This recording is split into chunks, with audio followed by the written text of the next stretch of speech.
I rented an apartment in Brooklyn at the end of October, and if I could go back, I wouldn't spend a single night there.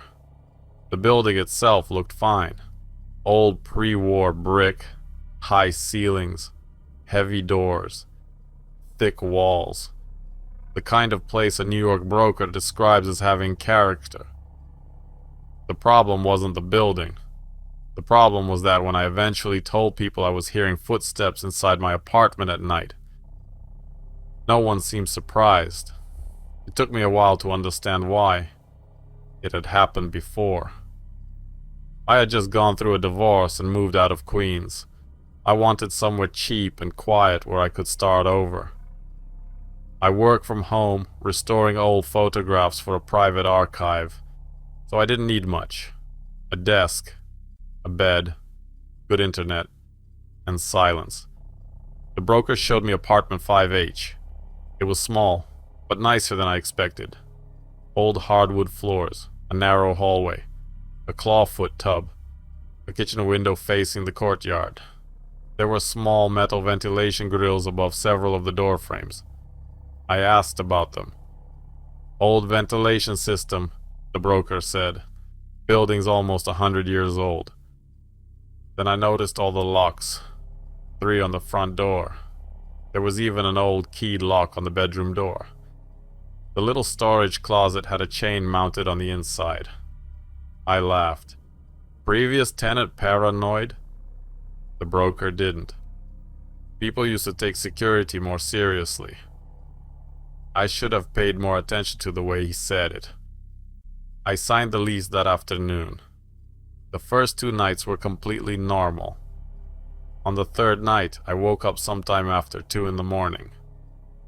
Someone was walking through my apartment.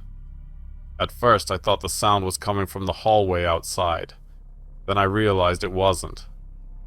The footsteps were on my hardwood floor, slow, soft, moving from the front door toward the kitchen, then back again. I sat up and listened. They stopped outside my bedroom. For maybe 10 seconds there was nothing. Then, one step, another. Something passed the door. I turned on the lamp and got up. The hallway was empty. I checked everything. Kitchen, bathroom, closet, windows. The front door was locked. All 3 locks. There was no way anyone could have entered. I told myself it was an old building. Pipes, floorboards, sound traveling through the walls. Then I turned back toward the bedroom. The door had swung shut behind me. I grabbed the handle. It wouldn't open. The old lock had somehow clicked into place. I just stood there staring at the keyhole. I had never locked that door. I had never even used the key. I had to get the small brass key the broker had left in the kitchen drawer before I could get back into my own bedroom. The next afternoon, I met an elderly woman near the mailboxes. I had seen her before. She lived 1 floor below me. She looked at me and said, "You're the new tenant upstairs." "Yeah." "5H?" I nodded. She was quiet for a moment. People don't stay there very long. I tried to smile. "Why?" She glanced toward the staircase. "Too noisy." Then she walked away. That bothered me more than it should have, because 5H was probably the quietest apartment I had ever lived in. Over the next few days, little things started happening. A coffee mug I left on the kitchen table would turn up on the windowsill. A bathroom cabinet I closed before bed would be open in the morning. Then one evening, I found an old family photograph lying in the middle of the hallway. It had been inside a box in the bottom drawer of my desk. I hadn't touched it since moving in. I started wondering if stress was messing with my memory, until I found the scratches. 4 thin vertical lines on the inside of my front door, like someone had slowly dragged their fingernails down the wood. That night, I heard voices through one of the ventilation grills. I was working at my computer when I heard whispering above me. I took off my headphones. It continued. 2 voices. A man and a woman. Most of it was too faint to understand, but a few words were clear. Don't open it. Then, he's still there. And finally, he can hear us. I stood beneath the grill, staring at it. The voices didn't sound like neighbors talking through a vent. They sounded close, like they were directly behind the wall. I stepped into the building hallway. Nothing. Complete silence. When I came back inside, the whispering had stopped. A few days later, I finally found the building's super. His name was Martin. He was an old man who lived in a basement unit beside the laundry room. I told him about the footsteps, the voices, things moving. His expression changed immediately. What apartment? 5H. He looked down, then he said, check your locks before you sleep. I do. And don't mess with those grills. Why? He looked at me for a second. Because they're old. That was all he would say. 2 nights later, I woke up sometime during the night and immediately noticed a strange smell. Dust, damp wood, something sour. Like a room that had been sealed for decades had suddenly been opened. There was light underneath my bedroom door. I knew I had turned the hallway light off. Then I heard breathing. Someone was standing directly outside the bedroom, breathing slowly, calmly. I grabbed my phone. The breathing stopped. Then something moved across the other side of the door, slowly, from top to bottom, like fingertips dragging over the wood. I turned on my flashlight and pulled the door open. Nobody was there, but the hallway light was on, and my front door was open a few inches. All 3 locks had been unlocked. The next day I called the landlord. He blamed the locks. I mentioned the footsteps, the voices, my belongings moving. He became irritated. You live in an apartment building. You hear people.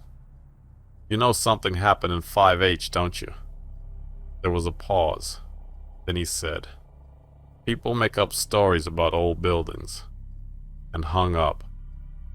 That evening I went down to the basement.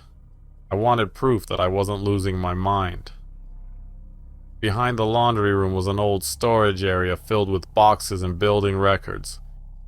Inside one folder I found newspaper clippings from the late 1920s and early 30s. There had been a fire on the 5th floor. After that came complaints about strange noises inside the walls. Then I found a clipping from 1931. A woman living in 5H had suffered what the newspaper called a severe nervous breakdown. She claimed someone was living inside the walls and entering her apartment while she slept. 2 weeks later, she fell from a stairwell window. At the bottom of the page, someone had written 4 words in pencil. Not the doors, the grills. Something knocked behind the wall. Once, then again. I turned around. Martin was standing in the doorway. You shouldn't be in here. I showed him the papers. What happened in 5H? For a while he said nothing. Then he finally told me. During renovations in the 1930s, parts of the building had been redesigned. Walls were moved. Old service corridors were sealed. Ventilation shafts were closed off, but not all of them. Some maintenance passages and empty spaces were simply abandoned inside the structure. During the Depression, people sometimes hid in them, people with nowhere else to go. One of them had apparently worked in the building. He knew the service passages, the maintenance doors, every hidden space that connected one part of the building to another. Then came the fire. Afterward, he disappeared. No one knew if he had left the building, or if he was still somewhere inside when parts of it were sealed. That was when the complaints began. Whispering, footsteps, missing objects, doors opening at night. I asked Martin, could somebody still move through those passages? He didn't answer. He just looked at me and said, if you're hearing him already, you should leave. That night I packed a bag, documents, laptop, a few clothes. I left it beside the front door. If anything happened again, I was done. Around 2:30 in the morning, the hallway light went out. Then something moved behind the grill above the living room doorway. A soft scraping sound, metal, fabric, something forcing itself through a space barely large enough to hold it. I stood up, and behind the grill, something pale moved. For less than a second I saw part of a face, a forehead, the shadow of an eye socket, a pale cheek pressed close to the opening. I stumbled backward.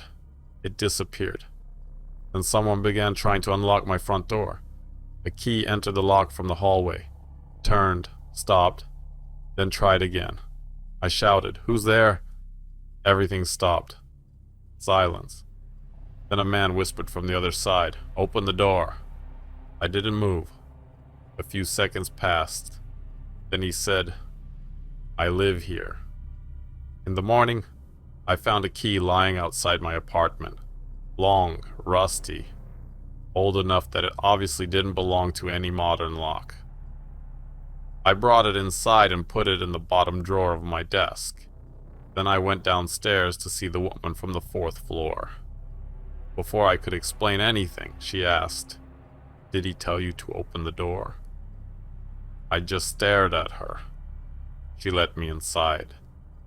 She had lived in the building for more than 40 years, and she knew more than Martin had told me. Years ago, workers had opened one of the sealed passages during repairs. Inside, they found evidence that somebody had lived there. Old cans, blankets, cigarette packages, narrow wooden platforms built inside the larger gaps between the walls, but no body. They sealed the opening again. 2 months later, one of the workers fell down the elevator shaft. The woman looked at me and said, "Whatever was in there, they should have left it alone." That night I decided to leave. I grabbed my bag and went to the front door. I unlocked all 3 locks. The keys turned, the bolt slid back, but the door wouldn't budge. It felt like someone was holding it shut from the other side. Then my bedroom door slammed. The sound shook the apartment. A thin line of light appeared underneath it, and from inside the bedroom a man said, "Here." I backed away. "Here." The bedroom doorknob slowly turned. I ran to the kitchen. The window faced the courtyard, 5 stories below me, but there was an old fire escape just to the right. I climbed onto the windowsill. Behind me, something laughed, quietly, dry and broken. I looked back. The hallway was empty, but beside the front door were 4 fresh scratches, longer than the first ones. I climbed outside. I barely made it onto the fire escape. My hands were slipping. My legs wouldn't stop shaking. I dropped down 1 floor and started pounding on the first window I could reach. The elderly woman opened it. She looked at me standing there on the fire escape. She didn't ask what happened. She only asked, "Did he get inside?" I stayed in her apartment until almost sunrise. Later, Martin came upstairs with us. My apartment door was standing open, the same door I couldn't open a few hours earlier. My bag was sitting neatly beside it, and in the center of the kitchen table was the rusty key. I had locked it inside my desk drawer. Martin saw it and went pale. "What is it?" I asked. He picked it up. Old maintenance key. For what? Service doors, access panels, things that don't exist anymore. I looked toward the grill above the hallway. Things inside the walls. Martin didn't answer. He went downstairs, came back with a screwdriver and removed the grill. Behind it wasn't a normal air duct. There was a dark opening, large enough for a person to crawl through. It continued above the ceiling and disappeared around the corner. The metal edges were covered in scratches, some old, some not. I moved out that day. About a month later, I received an envelope, no return address. Inside was a single piece of paper. 5 words were written on it. You left the door open. I threw it away. I told myself someone from the building was messing with me. Martin, the woman downstairs, maybe even the landlord. That explanation worked for about a week. Then I woke up in my new apartment at 3 in the morning. Someone was walking down the hallway, slowly, softly. I sat up. The footsteps stopped. Then I heard metal creak above my bedroom door. There's a ventilation grill there. I had never really noticed it before. Now I notice it every night. Because sometimes, when the entire building is quiet, I can hear someone breathing behind it. Slow, patient, like he isn't in a hurry anymore. Like once he found the way to me, he knew he would never have to find it again. If you've made it this far, you're ready for the next story. It's already waiting on the channel.